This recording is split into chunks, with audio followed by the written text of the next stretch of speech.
Hey everyone, and welcome to Screams After Midnight TV Edition. I am Peter, that is Tim, and we are working our way through Tales from the Crypt, the horror anthology show, originally from HBO, back in the, I think, started maybe in the last year of the 80s, but it's a 90s show, it's an early 90s show.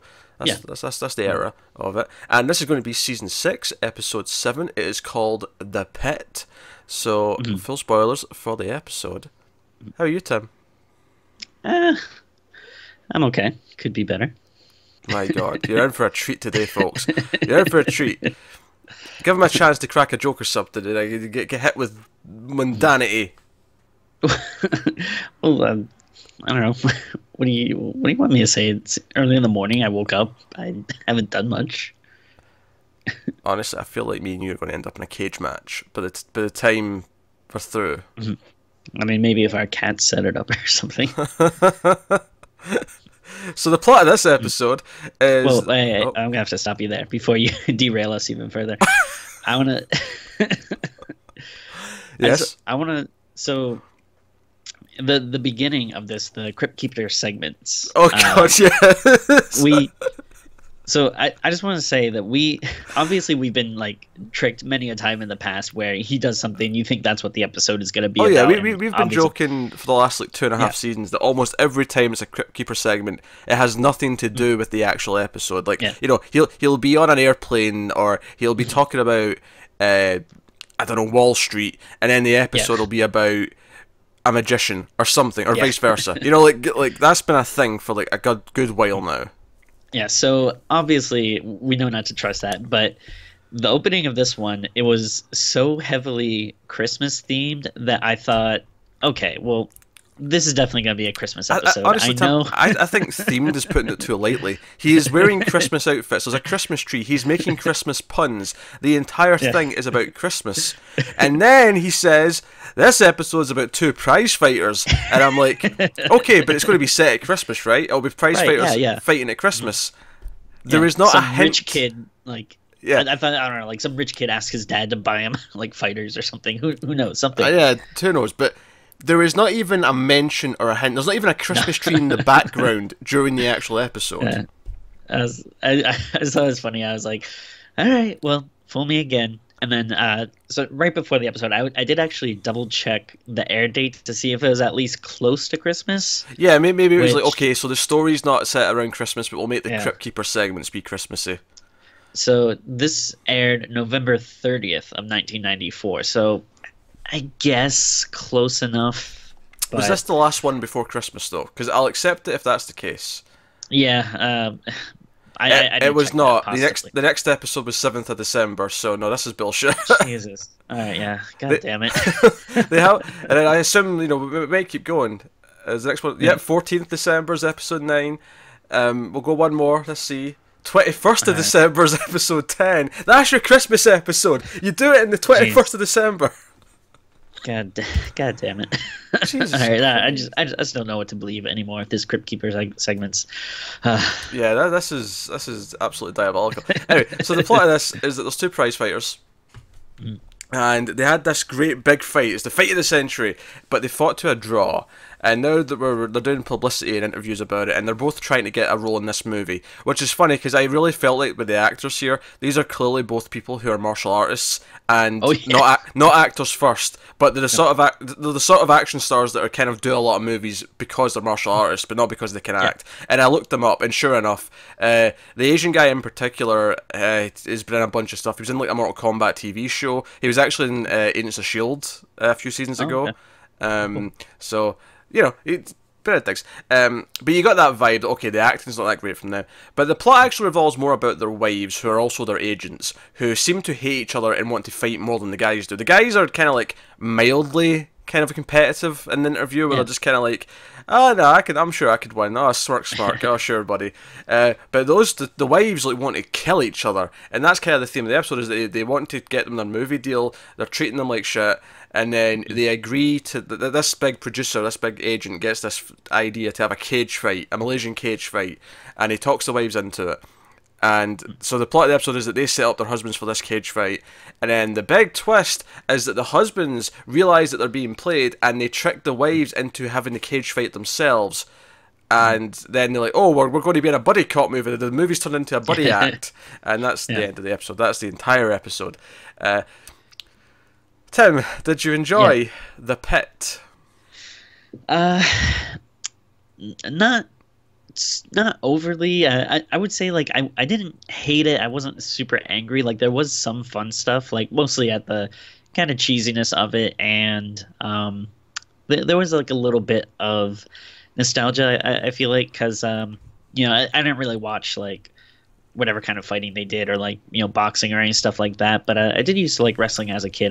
I guess I'd consider myself like a lapsed wrestling fan. So some of this stuff did remind me of like kind of wrestling, like promos and cage matches and stuff, which is kind of fun. But then like ultimately it just really goes nowhere. Like even the big thing, like you said, the big twist is, all right, these girls are actually going to fight each other to the death. You don't even see that. Like, yeah, that was obvious from scene one that eventually it was going to be about them fighting instead of the guys. So that was the obvious twist. I'm actually shocked, Tim. I think you're way more positive in this than I was expecting. I was expecting you to absolutely hate this. Like, I think I would if it was maybe more boring, but I think just at least the fact that it was so kind of over the top and ridiculous that at least I was mildly entertained. Like, don't get me wrong, I'm not going to say it's a great episode or anything, but what you mean the scene where the one wife who's cheating on her to fight her husband, we think she's doing like pull-ups while she's on the phone, and then she switches to one arm, and it's like, oh, she's on the phone with one arm, she's a badass. Because the whole thing is that they used to be fighters as well, but they kind of retired because the men make more money, so they didn't see the point. But at the end of the scene, you find out that she was actually having sex with the dude who's like lying in the bench. Yeah, who actually seems like kind of scared of her. Yeah, because she was doing like pull-ups, but she was actually having sex whilst doing the pull-ups, if that makes sense. Which, by the way, I recognise that actress, and I was curious what she was from. She's from Home Improvement. She's the Heidi, the Tool-Time girl. Oh, I did not realise. Yeah, okay. She's also in Leprechaun 4, so you should have recognised her. I gotta rewatch it. It's been too long. I didn't recognise her from that, but when I went to her IMDb, there Leprechaun 4 was, and I went, oh, Tim should know her. And yeah, she must be the space princess. Because, yes, there's a space princess in that movie. I don't even... Okay, so... on the next Screams episode. No. At the very least, we have to start from one and work our way through. Let's finish the franchises we're already... let's finish the 3 or 4 franchises we've got going before we start any new ones, I'd say. And then maybe we'll hit Leprechaun. Unless there's like a huge outcry of fans that just want us to put all of that on hold and just do Leprechaun movies for the next couple of months. Which, hey, let your voices be heard, if that's you. Shut your damn mouths. Shut your mouths. Anyway, so yeah, the episode's really predictable. Like, I didn't like it. I mean, it wasn't the worst thing ever, but it wasn't particularly good either. One of the reasons why I thought you would hate it as well, beyond just it not going anywhere, is basically one of the big complaints you often have is that this isn't a horror story, and it isn't. Sure. There's nothing remotely about this that puts it in the horror genre. No. So, I mean... Yeah, there's that. I might just be in a good mood. Who knows? Sometimes I watch these and like after like like doing like a bunch of overtime at work and I'm tired and I'm just like annoyed. But I don't know, maybe I'm in a bit better mood. But I don't know. There's just like some kind of like fun, dumb like '90s trash talking in it that I thought was kind of funny. There definitely is. There's definitely that over the top '90s cable TV kind of feel to it. I do think it suffers as well, because when the girls actually do start fighting in the cage, what you do see of it feels really goofy, because it's like they'll run up the little ramp and they'll swing on a rope and then they'll throw like a trash can lid and then they'll duck and dive and they're not fighting. They're like this would be like if you went to an amusement park and they had one of those like Wild West stunt spectaculars. Yeah, pretty much. Yeah. Because see if this actually turned into a really violent, brutal fight where they were like smacking each other and hitting each other with weapons and stuff, and maybe actually put the episode up a few points, could be like, okay, at least it built up to this over the top fight. Instead, it just kind of builds up to this whimper of this is nothing. Now, like, did I miss something? Like, was there like a couple of seconds where I looked at my phone or like, got distracted by my cats or something? But probably. But how did like they like how did they work it out that these two women were going down to this cage when supposedly before the fight when no one should be there, and then there was actually the entire audience and cameras Now, and everything set up there? I can't explain how the audience and the cameramen snuck in without them realizing, but they did get phone calls implying that the other people were trying to cheat by like modifying Okay. the weapons. So they both Oh, went right, down to right. check the weapons, and that's why Yeah. they were both there. So they were lured down there at the same time. How that's there's I have so many questions about that. Like, did someone tell the audience like, all right, guys, you got to be real quiet while these women, like, once you're in the cage, all right, you can start hooting and hollering, but up until then, we're going to keep the lights off. Especially We're going to since be, the way they reveal the crowd, because it's a complete darkness. You hear one clap, just one clap, yeah. and then you hear a I second thought it clap. was like the husbands. Yeah. Yeah, because at first it was just one clap and then two claps. I'm like, oh, it's the two Yeah. husbands. They're watching this and they're going to make them fight, and that's their comeuppance for being awful. But then like it slowly builds to like more people, and I'm like, who's there? What's going on? And it's like, no, it's the entire crowd. They're on pay-per-view. And it's not like you said, it's not like they just start fighting each other. It's like they start going, let's do stunts and like I'm gonna swing on ropes and throw trash can lids. It's like, no, if they really were angry, they could just Also, start punching each other. I have a question. So they were lured down there because they heard that the other wife was modifying the weapons illegally for the fight, right? So they could cheat. However, Illegally to the fight where you're supposed to kill someone. well, you're not supposed to kill someone. It's just called a Malaysian deathmatch. But you're supposed I to. got the sense they really did want them to die. That's fair. That's fair to read it that way. But the thing about this fight, though, is that there's no rules. Anything goes. Weapons are allowed, right? So, explain to me how there is like an accepted amount of weapons and what a modified illegal weapon is. What is there like a certified weapon list? It's like, okay, you're allowed to use this, this, and this, but you're not allowed to use that, that, and that. I have no idea. Just like a stick with a gun at the end of it. Or something. Because because they're checking like the poles and stuff, and I'm like, okay, so maybe they're worried about someone putting like a nail or a blade, and I'm like, but isn't this anything goes? Like, this is one of those things where if you are watching wrestling, you have to suspend your disbelief because they'll say, oh, this match is a street fight, anything goes, there are no rules. Okay, so why doesn't he just come down with a machete and like slit his throat and then pin him? Like, you have to sort of suspend your disbelief a little bit. But this is not supposed to be wrestling. This is supposed to be a real fight. Yeah, I think maybe it might even make more sense if it was like wrestling or something. Because first of all, I wasn't even really sure what kind of fight it was. Because like I know, you had like boxing and stuff back in the day was big, but like I don't know, like is this before UFC stuff? And yeah, well, I think it was mixed martial arts at the start, and then this is that big like something time. people watched though? Like I don't remember that being a big thing. I guess it. Well, I think that's kind of was, the point is that he sees this like the small coverage of it, and then goes, "Oh, this could be a bigger thing." Like maybe that's kind of the point. That it's just a small thing at the time, and then he's like, "Oh no, we'll put them in a cage." Yeah. Death match. You're talking about who played that guy? Was it like Wayne Newton or something? Some guy like that. Wayne Newton. Who played that manager? Oh right. Guy, Oh, it was. Yeah, you're right. Yeah, Wayne Newton. which I guess is probably like I don't know if anyone is in 20 or so probably doesn't even remember who that was. I don't even know why he was famous in the first place, but like a I don't Vegas really lounge singer or something. That said, I'm looking at his IMDb, and I'm seeing a few things that I would have seen him in. He seemed familiar, but I think he was like something like when I was a kid, I feel like I knew him just from making guest appearances on sitcoms, but I think it was like a Vegas act or something. He's like a lounge singery guy. He's still in stuff. Huh? He was in Sharknado 4. Oh, okay. Well, again, the big names for that one. He voiced a character in Fallout New Vegas. Oh, that game. I'm just saying, like, he's still doing things. Like, he's not completely retired yet. That's the whole good thing. for him. Well, we wish him well. That's not the official statement of the show. And then now, I guess if I do have one, maybe kind of bigger complaint, which people are gonna get mad. Gonna put on my SJW hat, I guess, for a second here. I think I know where you're going with this, Tim.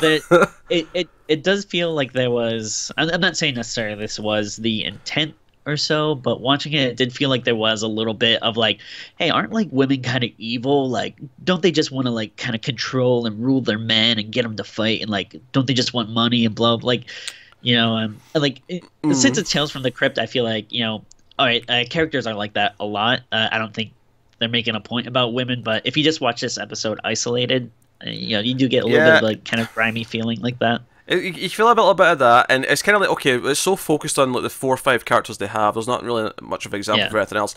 I think my bigger issue actually was that, okay, so they set up the 2 of them are awful, right, and they need to get their comeuppance. That's fine, right? So they're going to make them fight, and that's their comeuppance. They're the ones who have to actually get in the bloodbath. Okay, that's fine.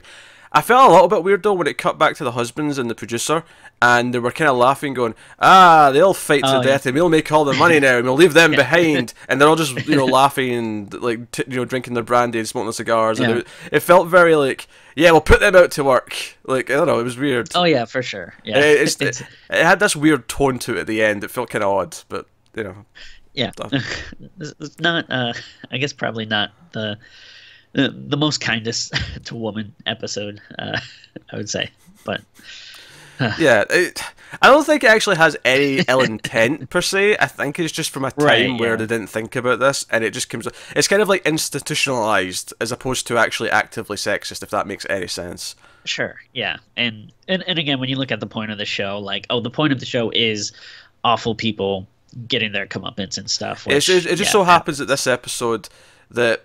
I think what makes it worse as well is that the producer, played by Winion, he's very sleazy when we meet him, and he makes lots of comments to him like, "Oh, you're so beautiful when I saw you in that fight."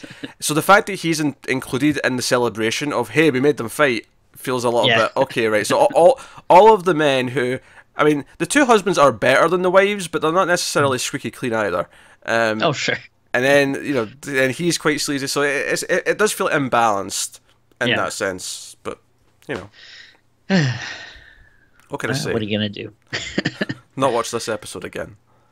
Yeah, yeah. This is definitely a skippable one. It's not the worst, and I think maybe it is even heightened a little bit, because I feel like the last couple of ones we had were really bad. But in the grand scheme of things, it's also not one I'd recommend. I gotta admit, we had one good episode this season, and it's been a shit stain smear across the bathroom wall.